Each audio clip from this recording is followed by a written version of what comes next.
What's up, folks? Episode 3.2 of benDy Tube's coming at ya. I'm Derek, and let's slide her into this next session of mid-school flatland BMX. Quick shout out, Flatland Assassins. I got this lid from the Sherwood Forest Jam in Little Rock, Arkansas. Thank you, Danny Moyer Harrison. Hope you're healing up, brother. If you want to check out any footage, 901 Flat has a great video of our trip over there to the Sherwood Jam.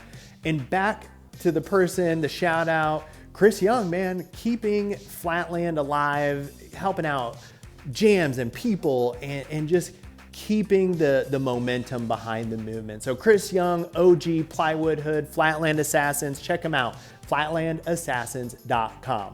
So the episode 3.1 a couple weeks ago was GT and their contribution to mid-school flatland BMX with the GT show.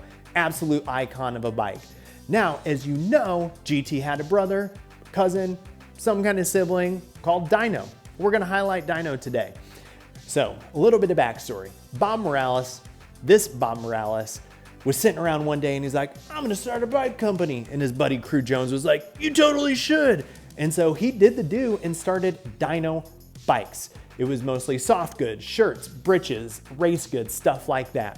In 1985, Bob Morales sold Dyno to GT, and that gave him the scale and ability to actually start making frames. So 1985, they came out with the Dyno Comp. 87, the Dyno Detour. 1990, the Dyno Slammer. 1993, the Dyno Air. And finally, 1998, the Dyno Zone, like what I had shown here, which was beautiful. As things went from the old school to the mold school, Dyno followed the same arc as several other companies adapting to this new era. Their first true mid-school flatland offering was the Dino Slammer, whenever it was redesigned in 1997. Like I said, the Dino Slammer has been around since the 1990s specifically, but for reference, the 1996 Slammer had this bash guard still. So it was definitely giving off like sprocket stall vibes, super hard. In 97, it went to this design with some bins and a new platform, but most importantly, it shrank. 19.2-ish top tube, 74-degree head tube angle, 14.3 minimum chainstay length. So it was compact, but it was more middle road than micro. Overall wheelbase was about 35.2, so that's about 2 inches longer than a GT show. So like I said, more middle than micro. Still, the parallelogram design that they went to was quite nice. In 1997, this design really set in motion the Dino Slammer for the next several years. I also want to call out, this bike had Pac-Man forks in 97. I was kind of right, semi-corrected. First frame with Pac-Man dropouts came out in 98 with the Slammer and Show. 97, the dropouts on the fork were there. That's when they debuted. I do want to mention that the Slammer had things like standard offset forks, standard offset stem, and it wasn't a full-on flatland machine. It had the Mohawk hubs, radial lace front, but it still had a freewheel. And so, the bike was flatland, but the kit wasn't necessarily, and that's okay. It did still have those aluminum Pac-Man, or the aluminum pegs that were Pac-Man friendly. So it was really 1 or 2 upgrades away from being a full-on flatland machine. And that is to say, like, Trevor Meyer rode the Slammer like crazy, like an absolute madman. And so he's one of the most iconic riders at the time. So Dino Slammer is absolutely a flatland bike. The kit, a little bit different story, but hey, who rides a stock bike 100% back in the 90s? Not many people. Also, the Dino Slammer progressed year over year, kind of like the GT show. So in 97, it made the big change to the parallelogram from the bash guard. In 98, 97, it was both chrome, and 99, it went to this reddish color. They switched up that bent tube up front to a gusset, and they raised the chainstay just a little bit, mounting it on top of the bottom bracket. In 2000, you got this iconic yellow Slammer color, which was absolutely beautiful. And that was actually kind of the end of the Slammer at the time. 2001, they showed the Detour as the flatland bike that Dyno was offering. So as you know, 2001, GT only sold the show as a frame. And so Dyno stopped selling the Slammer, went to the Detour. After that, the rest is history. Dyno, GT, bankrupt, sold. All that's highlighted in the GT video. So not gonna repeat it here. You can check it out if you wanna learn more there. I do wanna take a detour real quick. The Slammer and the Detour are kind of like brothers, but the Detour always got the hand-me-downs. 97 Slammer, new frame, 97 Detour, 96 Slammer frame. That progressed. 98 Slammer was like new, the 98 Detour was like the 97 Slammer.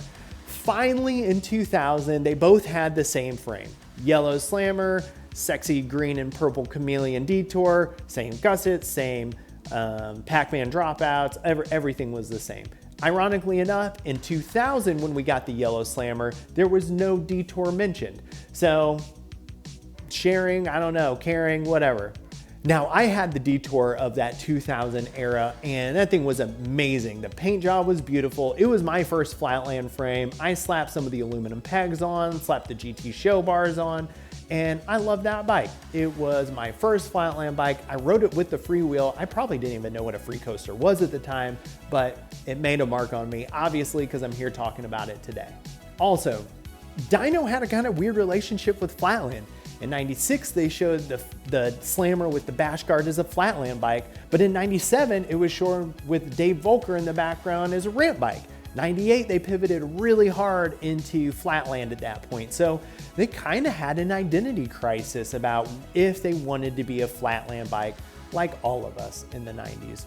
So fast forward a little bit, 2001, the Slammer and the Detour ended. They did pop back up as the GT Slammer in 2007, 2008 that you see here. And so it was the end of that era and moved into the big box store manufacturing space. That's what the GT corporate overlords wanted, so fair enough. But the brand Dyno did come back in about 2019, 2020, but it was offering these big wheel bikes, 24 or 26. And honestly, this is awesome. They're the retro recreations of bikes like the Comp and the Performer. And the people that loved these bikes back in the 80s were the dudes that are like 50 now, so they need a little bit more wheel under them. These bikes are awesome. They're getting people that were into flatland back into flatland. The old school heads that maybe took a step away are getting back into it. Shout out to 901 Flat, shout out to Cincinnati Flatland Fanatics, like so many masters and GT performers and Hoffman Big Daddies and stuff like that. So it's awesome to see that these bikes are rekindling that passion for the generation that really started flatland and started freestyle BMX. They're getting right back into it, so that's awesome. So that's really it.